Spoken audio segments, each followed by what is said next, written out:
What's happening, party people? Welcome to my weekend review. I want to remind you all of a few things. One, there's merch on my website, robertdiy.com, and I don't know how people miss this. Like every single video I make mentions, if you want to contact me directly, go to my website. My phone number's there. I don't know how I could make it any more clear. So, do that if you need to get in touch with me directly so that I can help you. Man, I've saved a couple of 850s in the last week. I mean, just very basic repair stuff. But I understand that a lot of people are having a real hard time convincing mechanics to fix their cars. Yes, they're 30 years old, but they're still in good shape. One I rescued, man, it looked like a brand new car almost. Probably had 300,000 miles on it. The cleanest. I really can't call it a high mileage car because a 30-year-old car should have about 425,000 miles on it. But this one only had we think about 300 on it. And the main thing that was wrong with it was the fuel pump was out.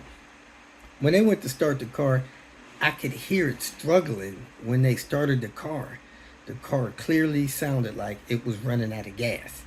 So we replaced the fuel pump, seemed to fix it. One thing that these 850s are having a serious problem with is the back door's not opening from the inside or out. And I dug into that. I fixed like 4 doors this week. And it's not that hard. There's a little rod in there that comes loose, stops people from opening the door from the inside.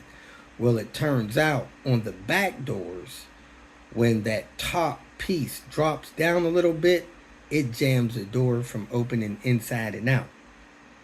Now, I moved that top piece, banged on a pin in there to get the door open, but I'm thinking if you just connect those linkages and then try to open the door, it may open. Next time I'm going to try that just to make the process easier. It's not hard to pull the seat out. It's not hard to pull the door panels. And then it's not hard to fix these latches. So I'm going to be posting that video here within the next day or two to help you guys that's got these jammed up back doors. The front doors for some reason don't jam. They only stop opening from the inside. They still open from the outside. But the way the latches are made, those back doors get jammed. You can't open them in or out.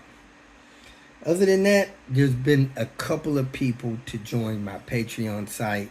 Man, I really appreciate their support of the new people as well as the ones that's been doing it for years. Man, the way the economy is and traveling expenses and stuff like that, even though most of those expenses are picked up by the people that I do work for. Once I leave their location, I don't make them responsible for traveling in between here and there, especially coming back home. So I eat that. Then these long travel days, I'm not working. So your support really does help. So I appreciate that. Other than that, there's parts on my website. I have a lot of parts that are not on the website. So if you need parts that you don't see on there, send me a message.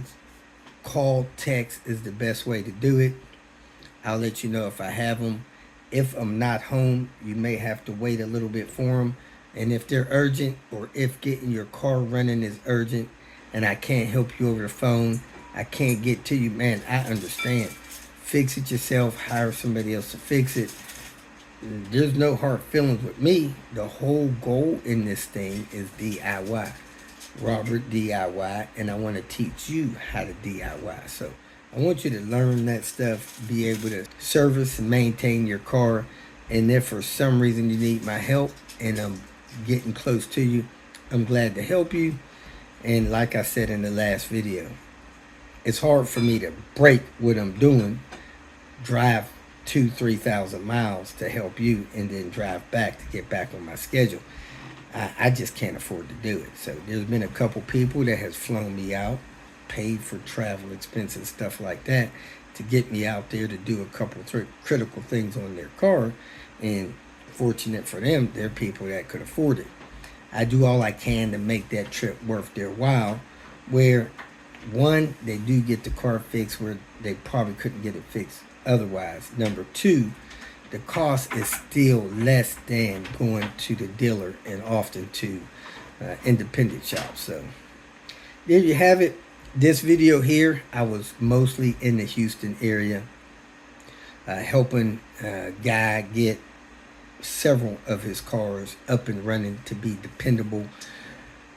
I had another passing in the family. My uncle passed away. I did everything I could to head that way to be with the family there. Unfortunately, I didn't get home quick enough from Houston to make that trip out to New Jersey. So I'm trusting that my uncle's children had adequate support from other family members, that they know that they're loved and cared for, and I'll contact them as well. So I'm gonna be home just a couple of days before I head back out, try to catch up on schedule. I was in Houston a month, wasn't expecting to be there that long, and did get a lot of parts for the guy out there. Got a few things done, but he still has probably 2 weeks worth of things that need to be done on his cars, and he wants to manual swap 2 of them. Still got a lot to do there. Hope to get back out to there, but I'm gonna try to take care of people that's been waiting in the schedule. So from here, I'm going to Terre Haute, then I'm gonna dash out to Virginia, and then I'm headed out to Lincoln, Nebraska, finish up that BMW, then to Albuquerque, New Mexico, then either to Arizona or Las Vegas, and then in the Southern Cal, and then up toward the Oregon, Washington State area. So that's what I got going on. I appreciate y'all's support.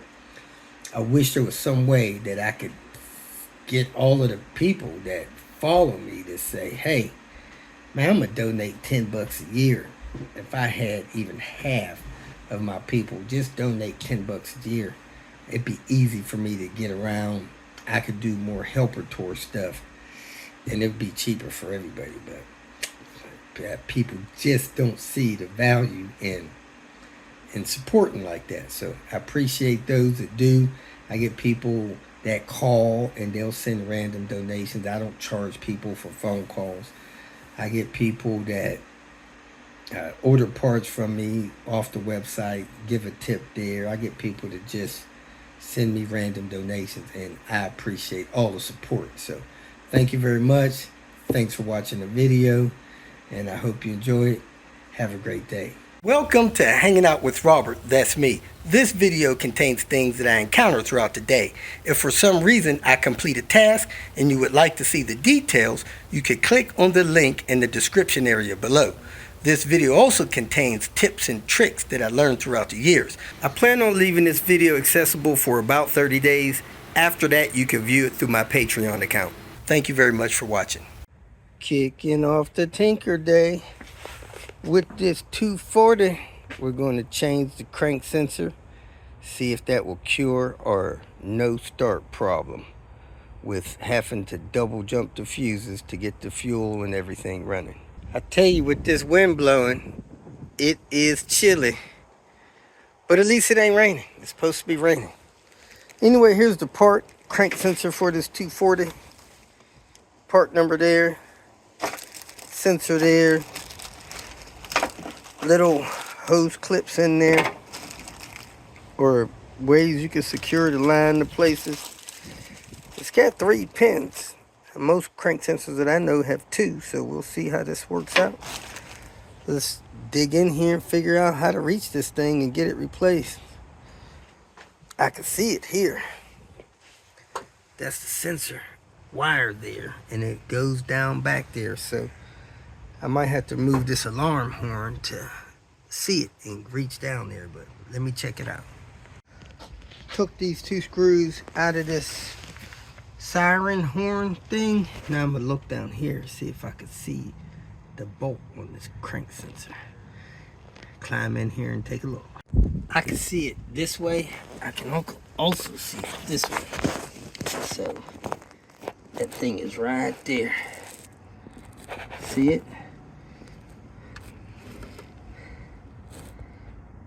That's it. Let me put a 10 in there with a wobble and get that out of there. And pull it up here and unplug it. Squeeze this little spring tab on there.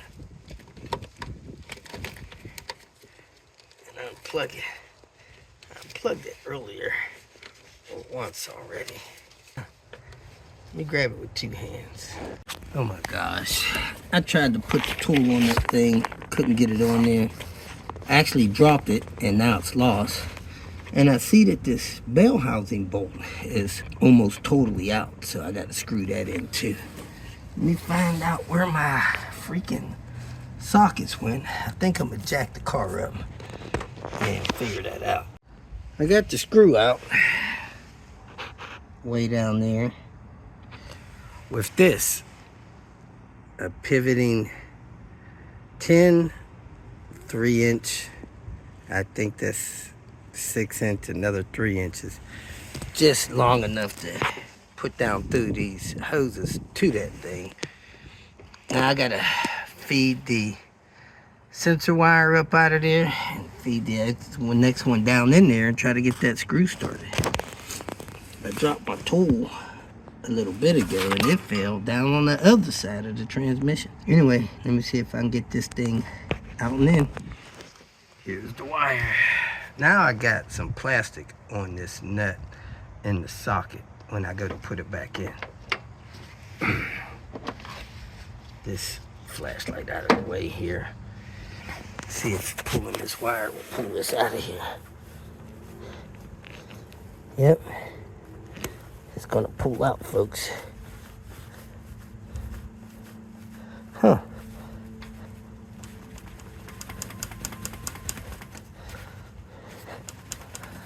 Wonder if something's in the way of it. Trying to see. Something's in the way of it coming out. Kept pulling and jerking on it. Finally came out. That's the one that came out. That's the one that's going back in. Got some little numbers on it there. And it's got a part number here that doesn't match with the part number on the package. Whatever that's worth. So the plug is key. Let's go ahead and fish it down there and try to plug it in and try to get that screw started. Whoop whoop. Lots of fun. It didn't start. We got the crank sensor in. It cranked and didn't start. So it's got to be something else. We still have a crank and no start and no power to fuse number 4. Somebody said check this thing out here, which is actually right here. This pushes up. You move it. And all it is some wire connectors in there. Wires jump to each other. Let me pull that up, see what that looks like in there. And here's a relay here that may also be bad. I could actually get my hand in there and start that screw for that crank sensor. I screwed it in as much as I could with my finger. And then I put a tool on it and tightened it up with the tool. And then I bumped it in the wrong setting with my little impact, and I think it stripped the screw. Anyway, the crank sensor is all the way in, but we still have a crank and no start, and we still have to jump number 6 fuse over to number 4 to get power to number 4 to get this thing to fire up. So we're still trying to solve this mystery.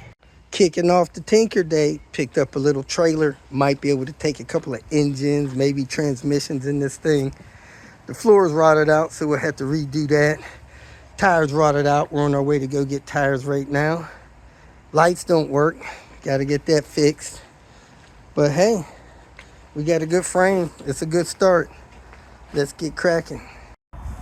We are about to change the tires, wheels on this trailer. Yes, sir. Getting it done.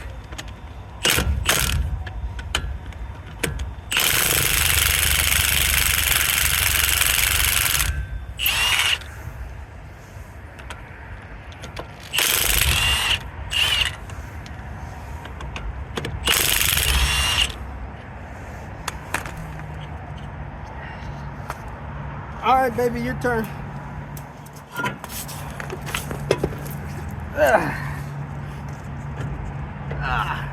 Hold on, baby. Almost. All right, you can set it down. Didn't have your gloves on?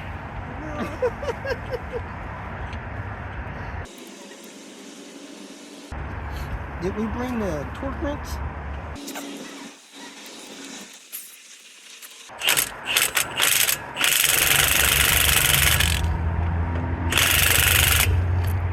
Lift it up one more time.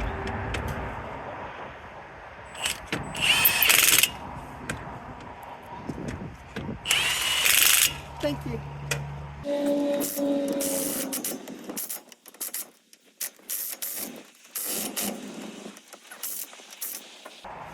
We should be good to go. We are back at this white car getting stuff that we didn't get the other day. We got the spacers off the bottom of the windshield. We're taking the struts, we're taking the fan shroud, we got the center console, and that's gonna be, I think, about it. I'll check with the owner of the car that we're fixing, see if he wants anything else. Folks, Mita is at Ross. Sent me to the junkyard by myself. But I think I found a gem. Looking for row 50. There's 15, 16, 80, 79. I got a long way to go from either aisle. But it's worth the walk, worth the wait. I found a piece of plastic that I dropped here the other day. Crushed to smithereens. Glad I found it at the other yard. Anyway, let me get down here, find this S60. Whoop, whoop. Man, it probably got something else I need. Let me check it out. And this is back here at the last 40. You ain't gonna find this by mistake. You're gonna find this on purpose. Next to the last row. Wow, it's way in there too. I hope it's got some other stuff I could use. I'm gonna grab what I gotta have right now. Come back for the little bits later. Oh my God, in 2 days, they're gone already. Somebody beat me to it. $600 lights gone. You gotta get here the day they drop it. People already know these lights are expensive. Dang. So that quick dash to the junkyard was unsuccessful. I'm waiting on Mita. In the meantime, I gotta figure out why these lights not working. Nothing's working on the lights. Oh, I got brake lights. Well, heck, that's good. Let me see if I got parking lights.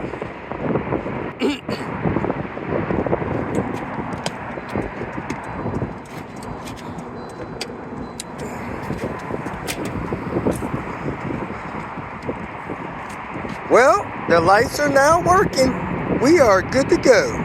I guess we had a bad contact, which has fixed itself. So I'm good to go, folks. Whoop, whoop. Kicking off the Tinker Day. Matthew met us to pick up the trailer, take it down to the house. Man, this thing is featherweight. He's gonna put it on the Santa Fe and get it down to the valley. Beautiful day down here in Houston. Time to get cracking. Get this fuel pump in this car. We got a DW200 drop this in here. Should be good to go. The other day when we left this and ordered a DW instead of putting a Bosch in here, we made this little balloon, stuffed it in the hole to stop the car from filling up with fumes of gas. When we tried to put the Bosch pump in, the inline fuel hose was cracked up. That's what we got here. I don't know if you remember that. And we couldn't find one locally, so we had to order one. At that point, we decided to get a DW pump. Then the next day, it was just too rainy. Rained all day. Couldn't work on it. Yesterday, we went and got that little trailer. That consumed almost a whole day in running errands. And now, we dropped off that little trailer. Matthew took it back to the valley. So here we are. Time to do some work. Back to work. So, pretty sure I put that hose I ordered from Amazon. It was a Gates hose. That's the package it came in. Gates. 1 foot of this 5/8 hose. And there it is. 100 PSI submersible hose. I'm sorry, it's not 5/8. It's 5/16. So, let's go ahead and get this thing installed so we can move this car. Then we're going to get this car all put together because we picked up some pieces for it. Get it right. And then move it out. And then move the yellow in. And just work in the garage so that we're not out in the elements in case it rains or something. It's supposed to be nice the next few days, but it's probably better to work in the garage than outside of the garage. You don't have to worry about people, harassing us in the neighborhood here. So let me get cracking on getting this one fired up. I'm putting another Dutch Works pump in a 850. This one has the original pump housing thing here with the clamshell, and it had the rubber gasket in the bottom. That rubber gasket is totally gone. So I am taking the spring and wrapping it around the pump. Let me peel this plastic off of here, wrap it around the pump, and I'm going to use this to hold the pump steady at the bottom. And the connection and the fuel line at the top will hold it at the top. So let me finish doing that. Decided to get one of these little room size air purifiers, the Mini P. Trying to get control of some allergies and a little bit of odor in the hotel room. See how it works. Let's crack it open. Ordered it from Amazon, and the way it's wrapped, I'd probably guess it's maybe previously used. Normally these things are tape closed or something. I could be wrong. Let's get it the rest of the way out of the package. It says, before using, remove the power adapter and plastic from the filter. So, see how this opens up. Oh. This is a little thing that you could use to put aroma in the room. You can saturate this with oil, and it will help put a odor in the room that you like. To open, you turn it counterclockwise. Close it, you turn it clockwise. So let's hold the case, and it says open. The top goes that way. I held this part, turned this part counterclockwise, and it did open. I don't see any evidence of any dirt in there. That's good. So you take the power cord out of here, and this is a carbonated HEPA filter. So you take the filter out, drop it back in there, use the power cord, plug it in, remove this, and we should be ready to use. Turn the power on. I'm gonna put it on a high setting. The plastic the filter was in was sealed. That's good. This should fit down in the bottom of this.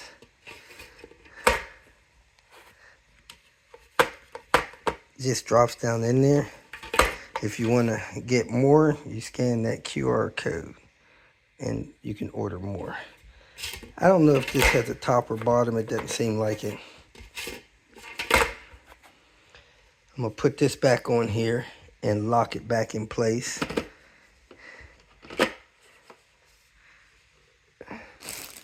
Use two hands. You can feel it locked back in place. I'm going to plug it in on the back and push the buttons on, try to get it to a high setting. It has some small rubberish feet on the bottom so it don't scratch the surfaces of your furniture or anything.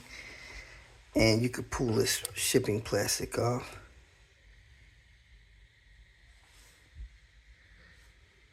At setting 1, I could feel just a nice, soft breeze through here. It's almost silent. Setting 2.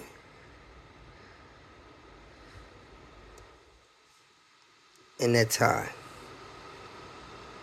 Leave it on high when you're not in the room. Cut it down when you go to sleep. I'm going to see if I can see the fan in there.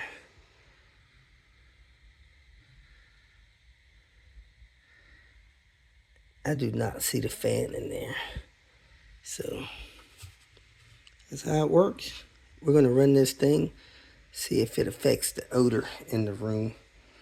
Definitely should affect some of the dust and stuff like that. Let it rip. Carbonated filters usually last 90 days.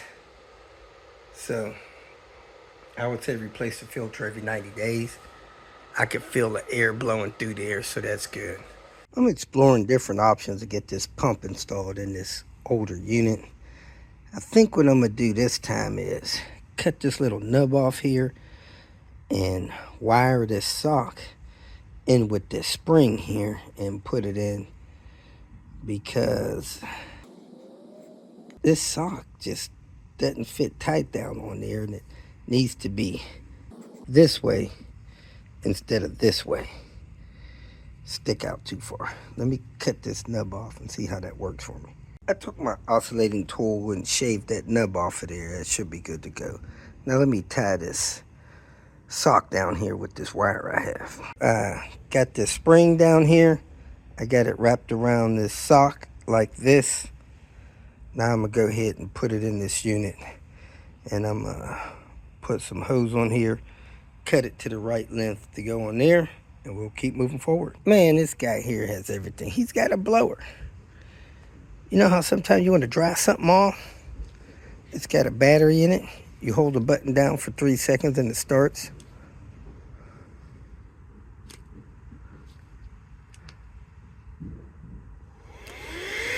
That's low. Push the button. Medium. Push the button. High. I used it to dry the top of this off. I was spraying it with brake part cleaner. So now I can fill that with epoxy. Let that dry. Protect those electrical connectors. This thing actually says Volvo right there. Can't hardly see it, but it does. It's upside down. Volvo. Original Volvo pump in 95-850. Let me go ahead and wipe this thing down and put this thing together. So here it is. I got the sock strapped on there, the spring down there so it doesn't shake in the bottom. I got the hose locked in up there. I got it plugged in. We're going to plug it in, turn the key, make sure it hums, and we put epoxy up there. I'm ready to put this thing back in. Tried siphoning the gas out with that so that we could get that stuff out of the tank. Not working. So we're going to drop the pump down in the tank, activate the pump, and pump all of the gas out into these 2 buckets. The new pump is working like a champ. Got a couple of kinks in this hose though. Yeah.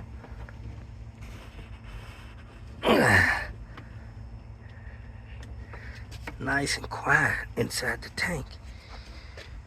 Pumping out this gas.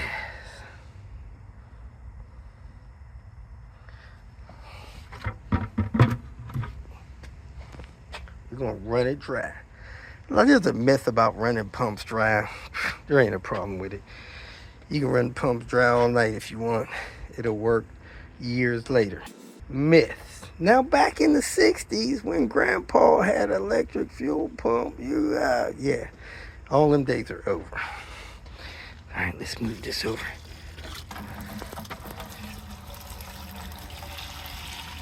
It's time this. See how long it takes to fill up that 5-gallon bucket. Took about 3 minutes to fill that bucket up. Man, this guy had a full tank of gas. I'm gonna go to the bathroom. I doubt he's gonna fill that bucket up. Finally starting to choke. Man. 10, 11, 12, 13, almost 14 gallons. I'm gonna push this down. It's in the tank pretty far, but the car's on the hill. But we don't see how much gas we get in this thing. How much is left when it runs out. It's burping, it's sucking up a little air, but it's still pumping gas. I'll run it until it is not pumping anymore. I put a jumper in the relay slot. Man, I've seen where they're selling these freaking relays, the Volvo ones, for $259 now. Man, that's a sin. Anyway, that's what they do when they start running out of parts. They start charging a premium. You want one, you gotta afford one. Other than that, you gotta buy those aftermarket ones. I'm not sure why this last gallon is so hard to get. I know Volvo got that little chamber in there. Maybe it's slowly filling up with gas, and maybe the car being on a little bit of a hill has something to do with it as well. But man, it's choking on this last gallon. A lot of air going up in there. That would kind of suck if you're driving and it's sucking air up like this. It's pushing very little gas out here now, but it's still pushing some gas. I'm gonna let it go until it quits.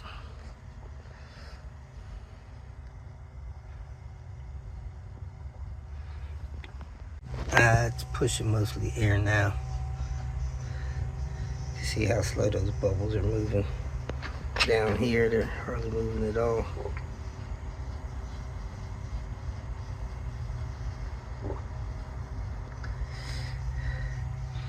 I'm gonna let it pump another minute. And I'm gonna shut it down, see how much gas is in the tank.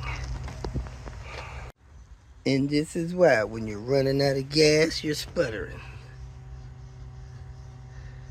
I'm gonna cut it off, see if I can reach that dirt, get that dirt out of there with a rag or something.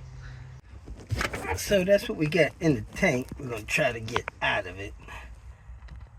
I used that microfiber towel and some gloves and reached down in here and wiped this out several times. And I was able to get all of the dirt out of the main section. I see a little bit on the crevices, and I grabbed the sock, the remainder of that sock out of there. So we should be good to go. I'm gonna use the pump to pump the gas back in the tank, and then I will install a pump. I just used that hose, siphoned all the gas back in the tank. So we're gonna install the pump and be done with this thing. Get everything hooked up. I got the pump primed. Everything looks dry-ish.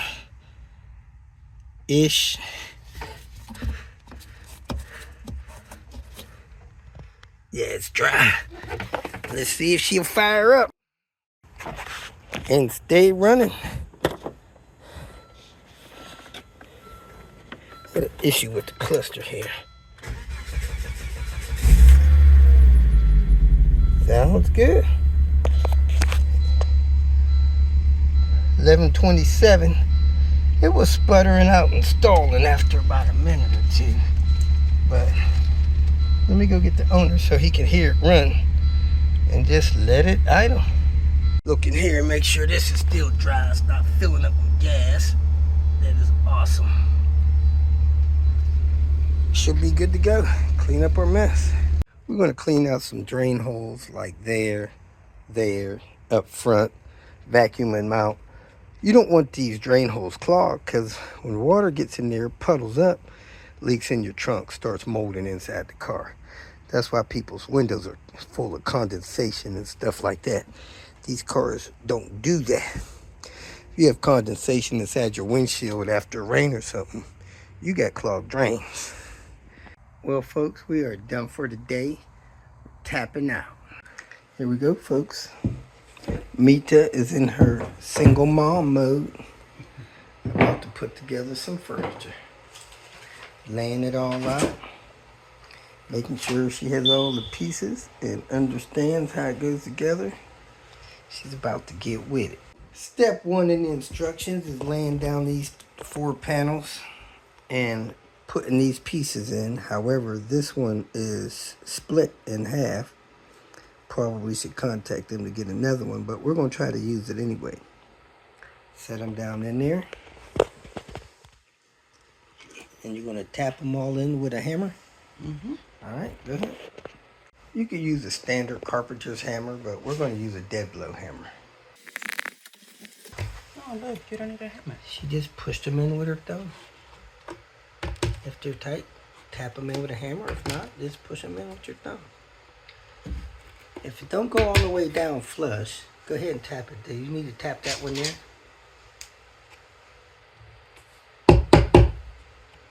Okay. Next, you got to put these cams in there. Let me see what they look like. Alright, so you want to put them in there so that they're open this way. Like so this. Right now. Yeah. The opening goes to the hole. Do do do do.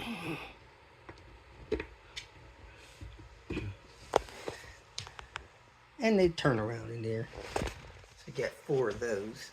That's it. Make sure they're lined like that. If they're not, hit them with the screwdriver.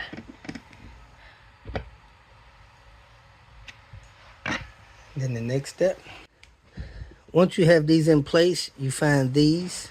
Now these are expandable, so you just press them in there until they stop. You don't do nothing, because if you tried to secure them now, they would expand. So just set them in there, leave them like that until you get to the next step where it's necessary to tighten those.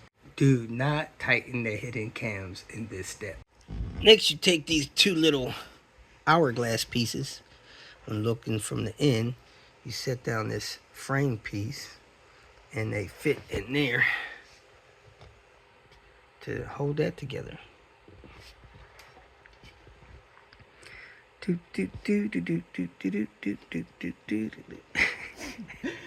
you're making me nervous.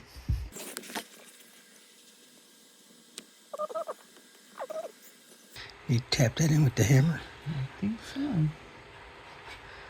Let me hold it in place for you. There. I'm going to put the other one so I can hammer I'm going both to together. put a piece of panel under that to tap it in. Yes, use hammer. When you look at these, they have a what I call starter side. That side is square, this side goes up, and this side is a little rounded. So you start the rounded side in there, and then you tap it in with the hammer until it's flush. Probably need a regular carpenter's hammer to do that.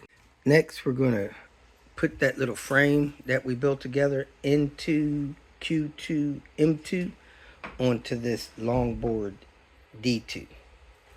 I'm going to set it on there, and it's got little pre-drilled holes. These are the screws we're going to use to do that. Let's go ahead and get that on. Flip it over this way, line up the holes, and screw it down. You got 2 on the side, 5 across the front, 2 on this side. Just a reminder, you do not want to use a power tool, because you strip this stuff out, it's done. And this press board and stuff is easy to strip out. The next step is securing the tip over safety strap to the furniture. You're going to attach it to the furniture, not to the wall this time. That's the package. Just screw the strap on like that. Doesn't have to be very tight because it will pivot if you decide to secure it to the wall. The next step, we're putting the rail system onto B2, A2, and C3. B2 and A2, it only goes on one side. C3, they go on both sides. So here are your rail pieces. They have 2 holes that you put the screws in on each panel. These are lined up. These are the little stubby screws that go in there. And it's a Phillips screw. So you put them on this panel, that panel, on both sides of C3. It doesn't have any hole in the middle, so it's just on the 2 ends. She put these flat tips toward the edge with the point on it on both of those. And then on the one with the chip in the corner, those flat tips go on that edge. Next, we're going to attach B2 and C3 to the big long piece. So here they are. You stand them up, you put these 2 pegs in these 2 holes, do the same for the center piece in those 2 holes, and then you tighten this screw here, which expands the plastic on there and holds it together. Now you see the rails are in on all 3 pieces, and C3 has them on both sides. She tapped this top piece around a little bit. It didn't seem like it wanted to go in tight enough, so she got it as tight as she thought it could be, and when she tightened the Phillips screws, it pulled it in tight. If you're doing this on carpet, be careful you don't pinch carpet in there. But we got those 2 pieces installed. What's next? Next thing she's going to do is install the bottom piece. So she's going to put these 2 into this side that's attached to that top. Then she's going to screw the bottom with those 2 long black screws into 2 holes there to that. Then she's going to attach that side to the bottom and on the top and lock that in. So this goes in here. These 2 things go in here to lock that in. She's got this tightened on the end, the center on the end. Now she's going to lock in this bottom and then that top. So we're going to lock in this bottom first. Next thing she's going to do is attach those brackets right here. There's a little pilot hole there, one on each side, making sure those brackets are even with this part of the wood. Next, she set this long trim piece down here, and she's going to lock them in with the cams here. 4 of them. Next, she's putting these R2 pieces, the cam over here in this piece, and then screwing this piece to the pilot hole there. Actually, the pilot hole in the middle there.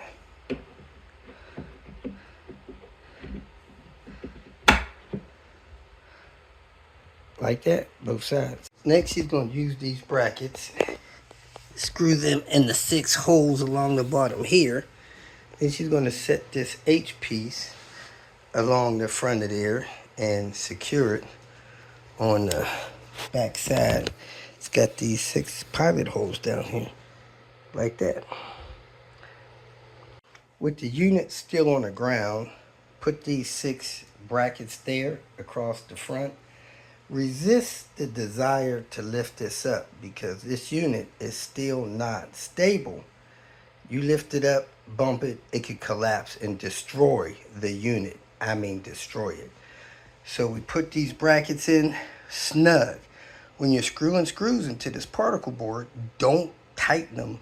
You know, these are not made to secure the house, just to snug this unit up. So put these in, snug them, back them off just a little bit so that they wiggle. Now put this trim piece here across there, in there, and secure them to these brackets, snug them down, and then snug down the bottom screws. It's got all those brackets in across. Next, she installed one of these on each side. Then she pressed this into the bottom center support. Next, you want to carefully flip the unit over so that the back of the unit is up where your safety strap is.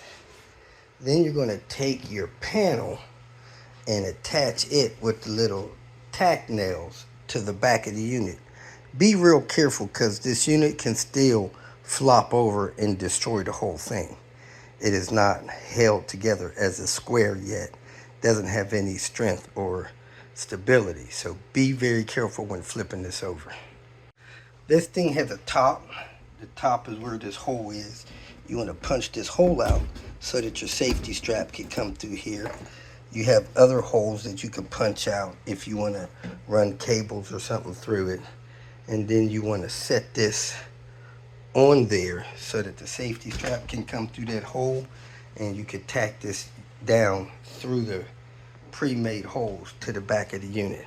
So we're going to lay the unit down and tack the back on. We put the strap through the top just as a reference. You don't have to. We got this bottom first, just a tiny edge on this side. We put our finger there to make sure it was flush. Tack the nail in the bottom of that corner, tack the nail in the bottom of the other corner. Then we come up, tack the nail in the top of this corner, but you want to make sure that this is even spacing with the other side. That way you know that the unit is square and not leaning. If it's not spaced like that there, you may have to bump the top of it in or out to make sure that that's square on both sides. Now you can tack this on all the way around through all those little holes so that it's tight against the back, and that'll hold the unit together so it don't tip over and destroy itself. Got all of those nails tacked around, just a few across the top, several across the side, several across the bottom. I believe we can pick the unit up. These two little access squares here is for attaching a mirror in case you want to put a mirror on the dresser. And there it is, phase one complete. Now it's time to build the drawers. She's got the O2 drawer and the T, screwing it in, the round edge that way and the groove this way with these screws. 3 on each one. Next, she's got the drawer panels and those other 2 panels we just attached those trims to, and she's going to screw these into here on all 6 panels.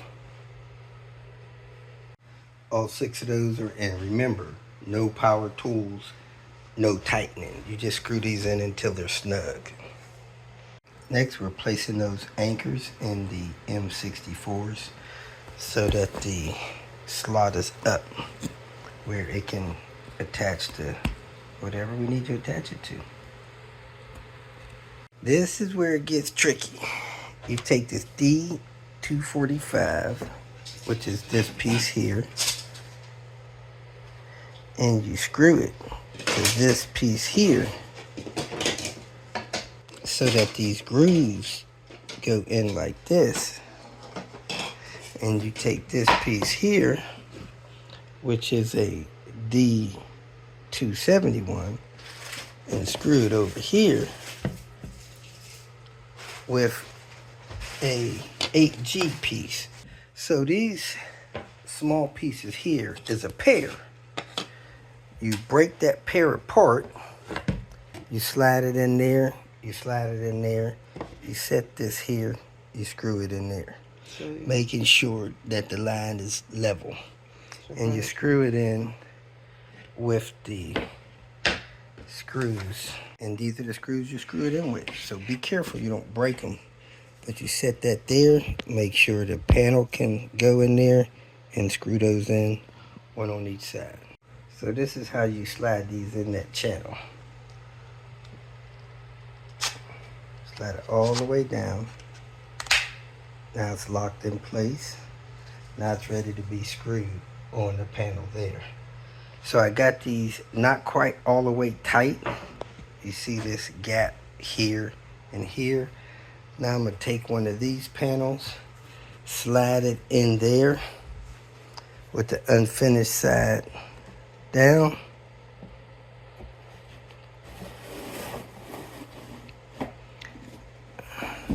That way I can make sure I get these lined up. Now I'm going to snug these screws down in here. They were not snug down, but they were almost snug down. I still haven't tightened those screws down because this thing isn't quite together. Next, this M64 goes here. The center support for that. And what's next? Do you have a front panel that goes next, honey? So that we can tighten all these screws up and have this thing secure. So after we got this here, we put this D60 on the back of it. These holes are not lined up. You put one screw there, these long screws here, and put two on each side. After I get two on each side, then I'm gonna tighten the ones down in there, snug them down. I had all 5 screws started before I snugged any of them down. And again, now I'm gonna snug the inside down. Doing the same to these pieces here with those pieces there. These are the longer plastic pieces. Now that the drawers are together, you put the rollers on them with the rollers on the bottom side with these little tiny screws there. Show them the screws. They're so tiny. Yeah. Screw those in 4 spots. Got 2 screws on each side. We're lowering this screw down. Actually, probably metal will keep it level, but we'll try it. Try to keep it spaced. The one doesn't have a area. This one has some play in it. Try to space this equal on front and back. Although all the knobs are the same, you have different length screws. The bottom drawers, which are thicker panels, use longer screws. The panels that have the trim on it are thinner, so they use these thinner screws for the knobs. Once you get the tracks on the side, these fall down into the guide back here. So you dip them over there and under that. Let them fall down on both sides. So it's a little bit complicated, but it's not bad. You see that? Fall over on the other side, and they roll in. This side did not fall in, so we're gonna pull it out, make sure it falls in. There it goes. Now it fell in both sides, and there you have it. And get the rest of them in and put them in. The ones with the thick panels without the border around them are the top drawers. And there it is, folks, all together. Nice looking piece of furniture. Bedroom, dresser. Kicking off the Tinker Day. Arian said this thing was riding like it was on bricks. First tire pressure, 24 psi. We're gonna pump these all up to 30. Now let's pump them up to 32. We are test driving the red V70 T5. We got some gauge pods here. Not all of them are hooked up. The boost, for some reason, is not showing vacuum, but it does show boost. It's really strange, unless for some reason it has no vacuum because the PCV is so plugged up. Got a little Christmas lights action going on here with the instrument cluster. And it's got a vibration on the highway, so I'm gonna run it up and down the highway, see if I can get that smoothed out a little bit. Kicking off the Tinker Day. It's a little breezy, but man, we got a bad wobble in this front suspension. I think it's a strut, so I'm gonna jack the car up, put a jack stand under there, check out this wheel position, see if it's a control arm or strut or what's going on here. I can't find anything wrong under here, so everything is pointing to a bad strut. Maybe he hit something hard enough to destroy a strut. Have a premature strut failure. I'm going to rotate the tires front to back, take it for a test drive, see if this vibration moves. Other than the squeaky dash, the car's riding a lot smoother. I think the hub centric might have been off a little bit because it has spacers, and whoever put them on wasn't careful with making sure the wheel was all the way on the hub before they torqued them down. Very smooth now, look. 65, my hand is not even vibrating. I feel some vibration a little bit, and I feel some more around 85, but within the speed limit, I'm really not feeling anything. Well, folks, I think this is going to be it for us. We got 4 blend door motors, 4 door latches, and some bits and pieces. That's probably going to do it for us for this vehicle, hopefully. And it's got 1 blend door motor. I didn't want to struggle to get out, didn't have the right tool for it. So still got some nice back seats. Headliner hadn't been destroyed, and it's got a few pieces of nice trim. Halfway decent steering wheel. Fuel door release is still there. If we come back here, it's probably going to be to get the alternator and AC compressor, maybe power steering motor.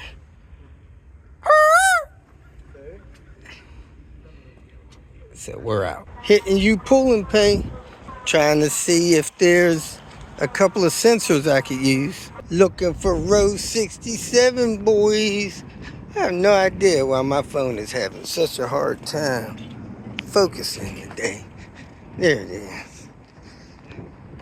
Somebody told me these suspension sensors on these S60Rs are getting to be a problem and hard to find. That's row 63. I'm looking for row 67. Not sure what direction that is, but let's bank on it being on the right. Do do do do do do do do. 3, 4, 5, 6, 7. I don't think that's it. Yep, right here. 67. Let's go check it out. Checked it out the other day. It was stripped out pretty good. I don't know what tools I'll need to get into these sensors, but let's see what happens. Our steering wheel and airbag is still there. That's about it. It's a nice steering wheel. Getting back at it. About to put this green card back together. We had to get a fan shroud because the one we have had a tab broken off of it. So we got one from the salvage yard that has no tab broken off of it. And we're going to do the fan modification. So I'm going to do that first and start putting this thing back together since it is now cranking and running. Got the fan installed. Got the wiring spliced together on here. The white wire with the line on it goes on the driver's side. That's trigger number 2, which I guess is the high speed on the fan. And we're going to knock it off for tonight because dinner's ready. Come out here and finish this up tomorrow. Whoop, whoop. Tapping out. Here we are, folks, about to get cracking for the day. First up, finished putting this together. Last night we had finished soldering those wires to the fan speed trigger. And we're going to plug the rest of the fan in. Put the little tube on the ECU box. Hook up the turbo piping. Plug in the rest of this stuff and fire it up. Take it for a test drive. Whoop, whoop. Got a little lizard here. He's kind of frozen. He was pointing straight down the driveway a couple minutes ago. He's trying to move because I almost stepped on him, but he's struggling. Move, lizard, move. He's moved a little bit more. Kicking off the tinker date once again. I went and took care of some, I guess we call it administrative stuff. Packaged up a couple things to ship out. Our lizard is still there. struggling. And we're gonna put these turbo tubes in. Get this thing fired up and moved out of the way. Oh boy, we got several wires here taped together instead of spliced together. So let me splice these wires together properly. Purge valve was actually melted, and there's some melted on the hose right there. You can see that, but I got it in. I trimmed some of the valve casing away. The plug there is plugged in. I got the fan stuff plugged in and soldered that. I got these wires here together, soldered them. I'm gonna tape these together. Now I'm gonna pull the battery. We replaced that end on it a few days ago, but the cable that runs into the hood release is damaged. So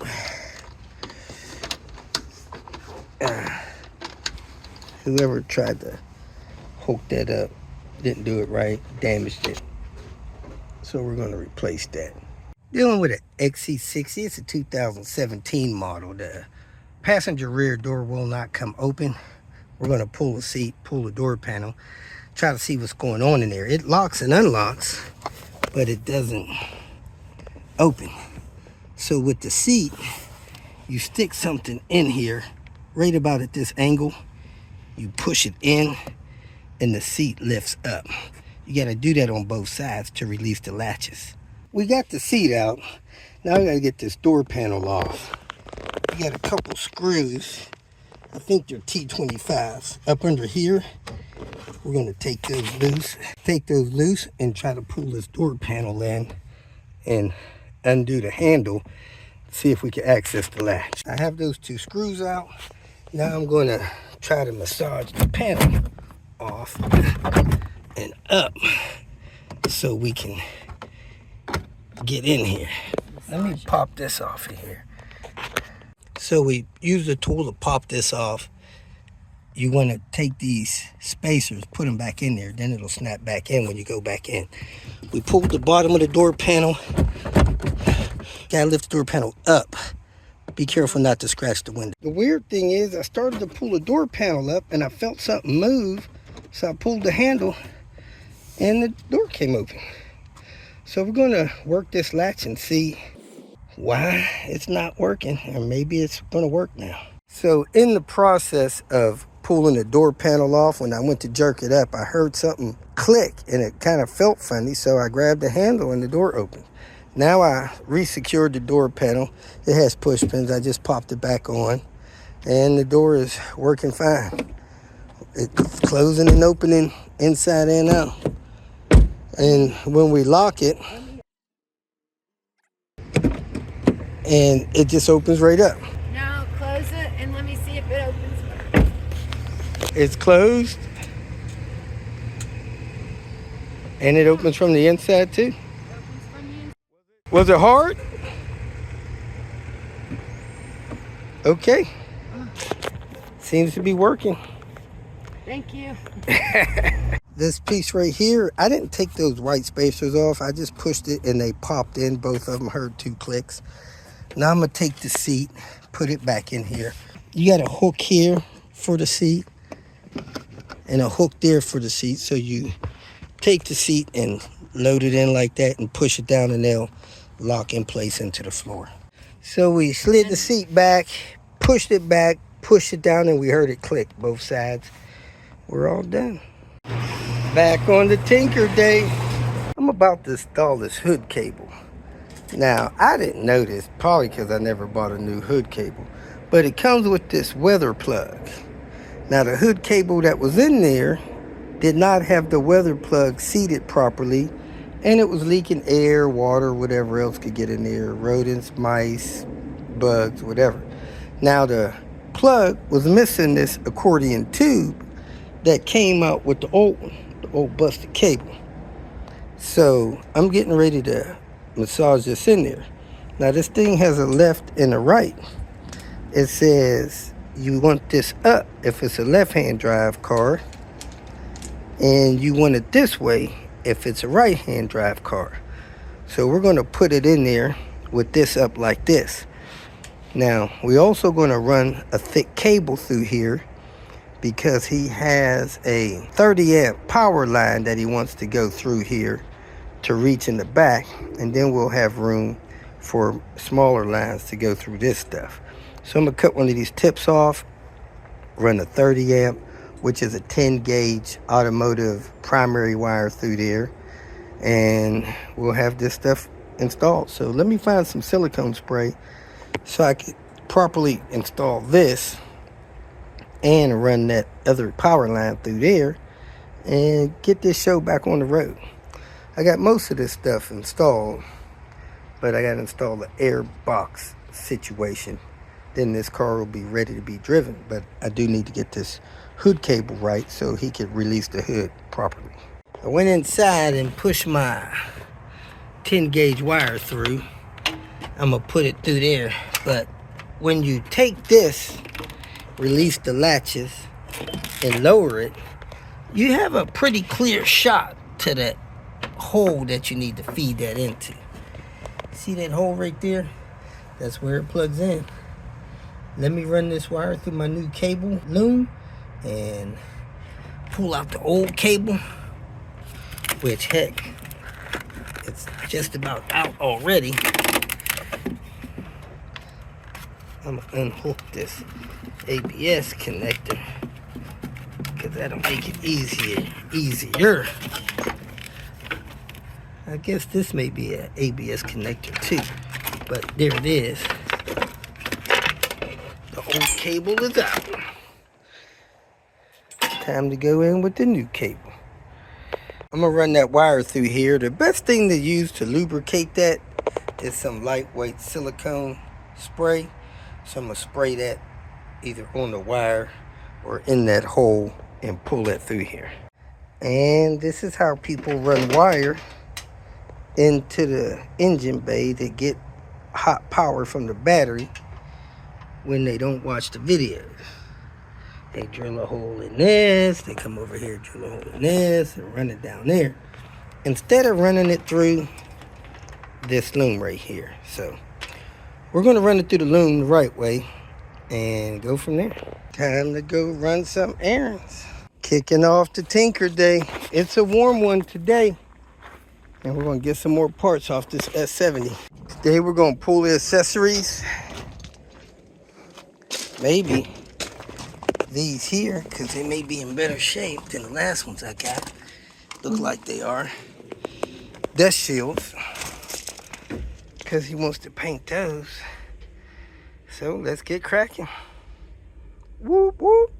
Bad sign. Aftermarket thermostat, even though it has the right stuff.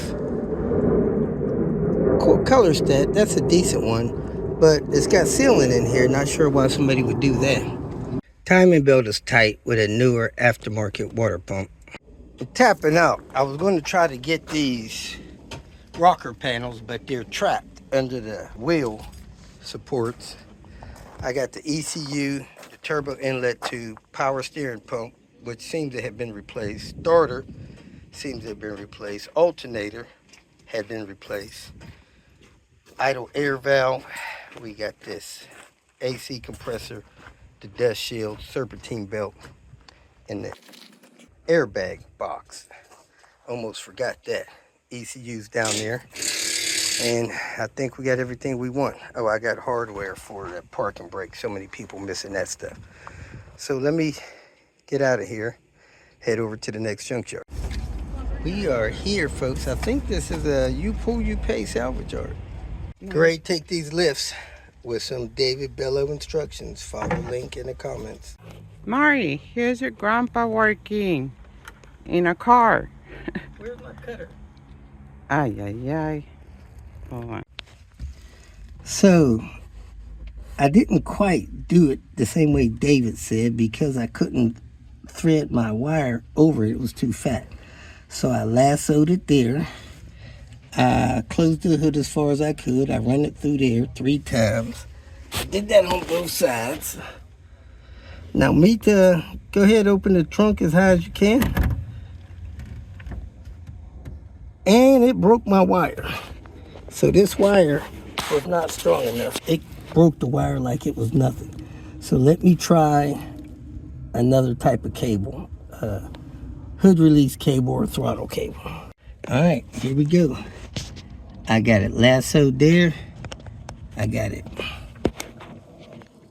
twisted through there a couple times. Now Mita's gonna open it. Go ahead and open it, Mita. Go ahead. Yes, it came loose. Let me try to get the bottom loose. Is it all the way open? Hold it open for me, please. If you made it this far, I trust that you found some information that was either useful or entertaining, so go ahead and hit the like button. And if you would like notification of future videos that I post, please subscribe to the channel. I appreciate your support. You can follow me on other social media apps by looking for @RobertDIY. Some form of that should bring up the other channels that I have on places like Twitter, Facebook, Instagram, and so forth. If for some reason you need some more personal help, go to my website at robertdiy.com and use the phone number that I have posted there to send me a text message, or you can email me. If you have questions or comments, please make a comment below. And if you'd like to make some kind of financial contribution to what I got going on here, go to my channel and hit the more link at the end of the introduction statement, and it'll show you different ways that you can support me financially. Again, thanks for watching. I hope you have a great day.